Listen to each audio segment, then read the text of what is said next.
Kovai Swadeshi expo and food carnival 2026 Kongu மண்டலமே அதிர காத்திருக்கும் பெருநிகழ்வு. பங்கேற்பாளர்கள் இந்திய நாட்டின் ஒப்பற்ற நிதியமைச்சர் மாண்புமிகு திருமதி நிர்மலா சீதாராமன், மத்திய வர்த்தகம் மற்றும் தொழில்துறை அமைச்சர் மாண்புமிகு திரு பியூஷ் கோயல், தமிழ்நாட்டின் சிறு குறு மற்றும் நடுத்தர தொழில்துறை அமைச்சர் மாண்புமிகு திரு மதன் ராஜா.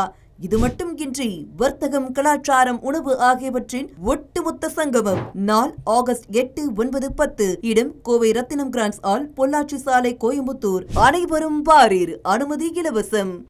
மதுரை அலங்காநல்லூர் அருகே காவல்துறை அனுமதியின்றி வட மஞ்சுவிரட்டை தாவேக எம்எல்ஏ கருப்பையா தொடங்கி வைத்ததால் பரபரப்பு ஏற்பட்டுள்ளது. இது குறித்த கூடுதல் தகவல்களோடு நிகராக நமது செய்தியாளர் விஜய் சடைமாயன். தற்போதுள்ள சூழல் குறித்த விரிவான தகவல் என்ன, விரிவாக வழங்கலாம்.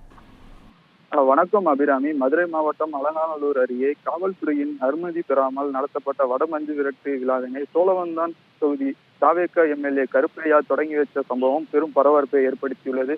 அலங்காநல்லூர் பகுதியில் வடமஞ்சு விரட்டு விழா நடத்துவதற்கான விழா குழுவினர் காவல்துறையிடம் முறையாக அனுமதி கோரியுள்ளனர். ஆனால் பாதுகாப்பு காரணம் கருதி காவல்துறையினர் அனுமதியை மறுத்துள்ளதாக கூறப்படுகிறது. காவல்துறையின் தடையை மீறி வடமஞ்சு விரட்டு விழாவினை நடத்துவதற்கான பணிகளை செய்து வந்தனர். போட்டியினை தாவேக எம்எல்ஏ மற்றும் மாவட்ட செயலாளரான கருப்பையா பங்கேற்று அதனை தொடங்கி வைத்தார். காவல்துறையின் தடையை மீறி வடமஞ்சு விரட்டு விழா நடத்தியது கூறி நிர்வாகி விக்னேஸ்வரன் மற்றும் இருவர் மீது அலங்காநல்லூர் காவல்துறையினர் தற்போது வழக்கு பதிவு செய்துள்ளனர்.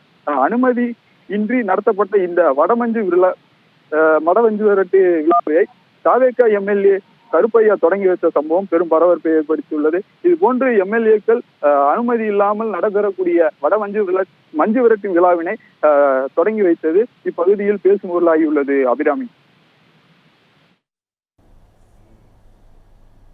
தகவல்களுக்கு நன்றி விஜய் சடைமாய். தமிழ் ஜனம் சேனலை சப்ஸ்கிரைப் பண்ணாம பார்த்துட்டு இருந்தீங்கன்னா மறக்காம சப்ஸ்கிரைப் பண்ணிடுங்க.